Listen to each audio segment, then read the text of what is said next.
दोस्तों, नमस्ते, प्रणाम, जय श्री राम जी, राधे राधे। आप सभी को स्वागत है हमारे यूट्यूब चैनल में, फेसबुक पेज में। तो बहुत ही छोटा सा प्यारा सा जीवतीय व्रत जीवतवाहन बाबा के गीत लेकर के आई हूँ। तो आप लोग जरूर सुनिएगा, सुन करके कैसा लगेगा कमेंट बॉक्स में लिखिएगा। चलिए मैं सुनाने जा रही हूँ। के कर पोखर खुनवा मल घाट बन्हावा मल हो हे सखी कहाँ से आवे चिलसियारिन त पोखरा में स्नान करे हो।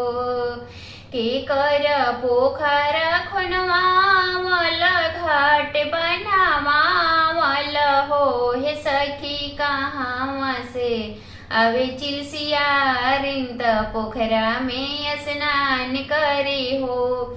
जीवतवाहन बाबा के पोखर खुनवा वाला घाट बन्हावा वाला हो हे सखी बिरदावन से आवे चिलसियारिन त पोखरा में स्नान करे हो।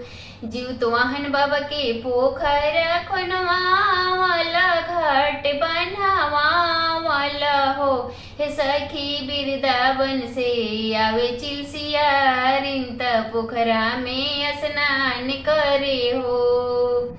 पोखरा में करिया स्नान जीवतवाहन बाबा के गोड़ लागे हो। पोखरा में करिया स्नान जीवतवाहन बाबा के गोड़ लागे हो। अरे हमहु भूख बिखर जीवतिया त मना में परान करे हो।